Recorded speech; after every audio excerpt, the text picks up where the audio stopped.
जय हिंद, वंदे मातरम स्टूडेंट्स। आज मैं आपको क्लास 10th का जो बोर्ड एग्जाम का जो टेस्ट एग्जाम हुई है 16/11/2022 को, उसी क्वेश्चन को एक एक करके बारी बारी में सॉल्व करके आपको बताने आया हूँ।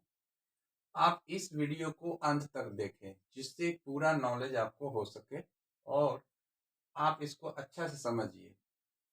साथ ही साथ आप अधिक से अधिक रिवाइज करें क्योंकि आपके पास समय बहुत कम है। ज़्यादा से ज़्यादा आप ऐसे टॉपिक को चुने जिससे ज़्यादा सवाल आता है बोर्ड एग्जामिनेशन में। और बोर्ड एग्जामिनेशन द्वारा जो ये आयोजित एग्जाम हुई टेस्ट एग्जाम, इसमें दिए गए क्वेश्चन को आप ज़्यादा प्रैक्टिस कीजिए, ज़्यादा बनाइए क्योंकि ये बहुत ही इम्पोर्टेंट है।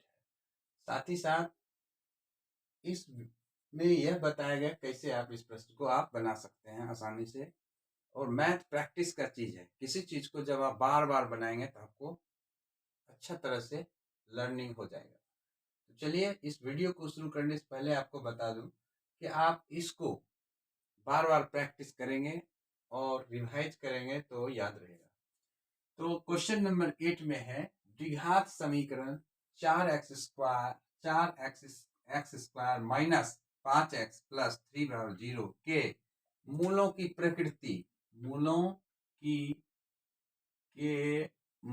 की प्रकृति ज्ञात करें।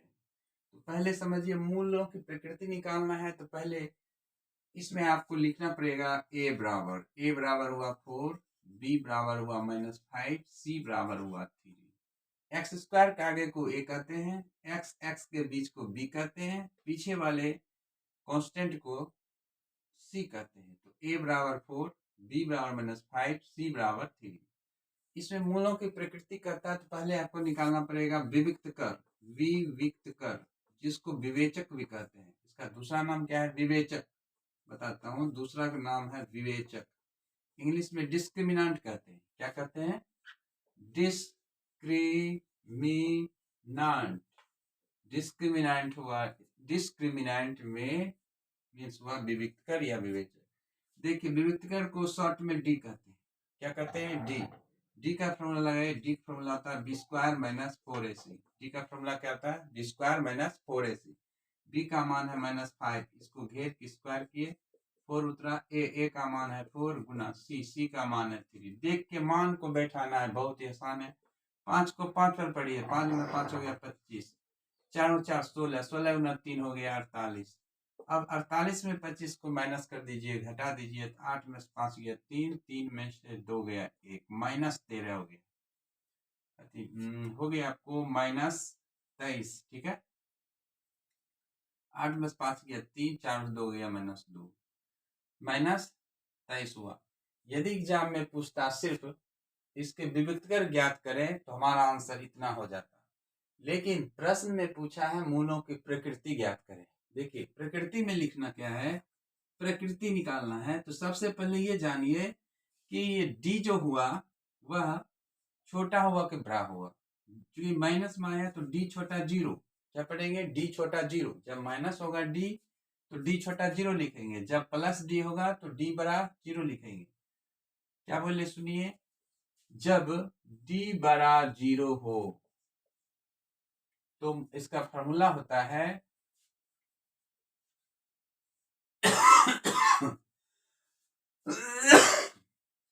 देखिए, डी छोटा 0 लिखेंगे, जब डी छोटा 0 हो तो मूल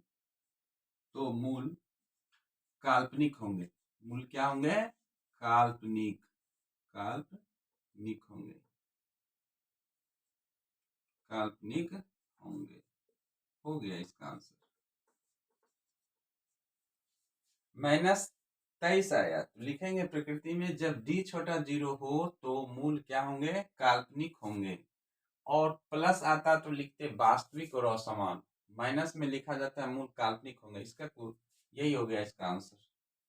फिर से समझिए, क्वेश्चन में है मूलों की प्रकृति बताइए। क्या करेंगे? प्रश्न को लिख लिए, लिखना पड़ेगा a बराबर b बराबर c बराबर a बराबर 4, b बराबर -5, c बराबर 3। हो गया। विविक्तकर को डी कहते हैं। डी का सूत्र होता है b² - 4ac, b² - 4ac। तो बराबर दिए, b का मान देखिए -5, a की स्क्वायर की 4, a का मान 4 है, गुना बीच में c का मान 3 है। अब इसको सॉल्व कीजिए, 5 को 5 पर पढ़िए, 5 गुना 5 25, माइनस 4 और 4 16, 16 गुना 3 48, 25 में 48 नहीं घटेगा तो 48 में ही 25 घटा दिए तो -23 हुआ। तो इसका मतलब माइनस आया तो डी क्या हुआ, छोटा, प्लस आएगा तो डी बड़ा, माइनस आएगा तो छोटा। यानी ऐसे कर सकते हैं, प्लस आएगा तो क्या लिखना है, डी बड़ा 0, माइनस आएगा तो क्या लिखना है, डी छोटा 0, और 0 आएगा तो जी में डी बराबर 0। ये हो गया प्लस आने पर, क्या आने पर, प्लस। ये कब लिखेंगे, माइनस आने पर। ये कब लिखेंगे, जब डी का मान 0 हो। ठीक है, फिर से समझिए, जब डी का मान प्लस आएगा तो लिखना पड़ेगा डी बड़ा 0। जब डी का मान माइनस में आएगा, जैसे अभी माइनस में आया तो क्या लिखेगा, डी छोटा 0, डी छोटा 0, डी लेस देन 0 भी कर सकते हैं इसको, डी छोटा 0 कब लिखेंगे, जब माइनस आएगा। और जब बराबर आएगा 0 तब होगा डी बराबर 0, कब, जब आंसर हो जाए 0।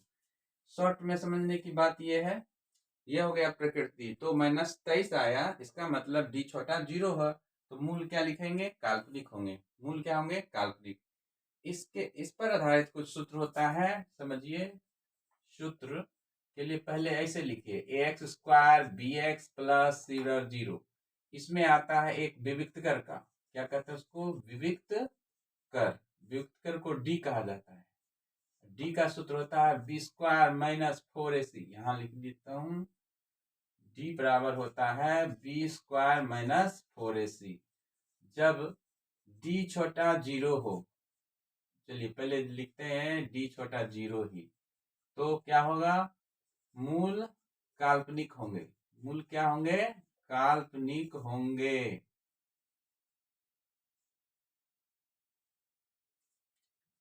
तीसरा, जब डी बराबर छोटा, ये छोटा है, डी बड़ा 0 हो तो मूल वास्तविक तथा असमान, वास्तविक तथा असमान, असमान। ठीक है, जब डी बड़ा 0 हो तो मूल वास्तविक तथा असमान होंगे, असमान होंगे। ये सब प्रकृति निकालने के लिए होता है। चौथी बात है कि जब डी बराबर 0 हो, डी बराबर 0 हो तो मूल वास्तविक और समान, वास्तविक और समान होंगे। सूत्र को याद कर लेना है, सूत्र याद रहेगा तो हिसाब तुरंत समझ में आएगा, तुरंत बनेगा आपको। देखिए इसको समझ लीजिए, जिसमें द्विघात समीकरण के लिए ये हो गया मानक रूप द्विघात समीकरण का, ax² प्लस bx प्लस 0 सूत्र हो गया विविक्त कर डी का सूत्र क्या होगा, b² - 4ac, डी बराबर b² - 4ac। दूसरा होता है, जब d छोटा 0 हो तो मूल काल्पनिक होंगे। जब d छोटा 0 हो तो क्या लिखेंगे, मूल काल्पनिक होंगे, मूल काल्पनिक होंगे। और जब d बराबर 0 हो, अति बड़ा हो, तो d बड़ा 0 हो तो क्या लिखेंगे, मूल वास्तविक तथा असमान होंगे, मूल वास्तविक तथा असमान होंगे। और जब d बराबर 0 हो तो मूल का वास्तविक और समान होंगे। d बराबर 0 तो मूल वास्तविक और समान। जब d का मान, सूत्र क्या होता है, b² - 4ac, जिसको विविक्त कर भी कहते हैं, विवेचक भी कहते हैं, इंग्लिश में डिस्क्रिमिनेंट कहते हैं, जिसको d से सूचित किया जाता है। और इससे कभी ऑब्जेक्टिव में भी पूछा जाता है, कभी सब्जेक्टिव में शॉर्ट में पूछा जाता है। इसको आप रिवाइज कर लीजिए, ठीक है। इस तरह से आप इसको प्रैक्टिस करेंगे। तो इसमें एक और मूल निकालने का एक सूत्र होता है, चार फॉर्मूला हो गया, एक हो गया।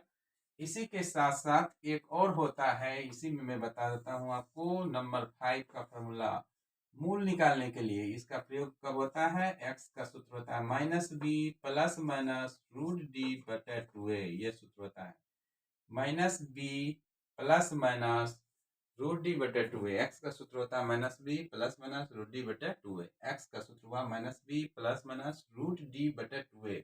यह कब निकालते हैं, इसका प्रयोग कब करते हैं? मूल निकालने के लिए, मूल निकालने के लिए, निकालने के लिए। इसको अच्छा से रिवाइज कर लेना है, चारों सूत्र को, पांचों सूत्र को, बस इसी 5 सूत्र पर यह हिसाब बना है। ठीक है, थैंक यू वेरी मच। आप वीडियो को बार बार देखिए और प्रैक्टिस करते रहिए। वीडियोज को जरूर लाइक करें, हर वीडियोज को आप लाइक कीजिए। Thank you very much. जय हिंद, वंदे मातरम students. Thank you. Continue study करते रहें और हमारे ए जे पंकज जो यूट्यूब चैनल का नाम है उसको अधिक से अधिक शेयर करें और लाइक करें। Thank you very much.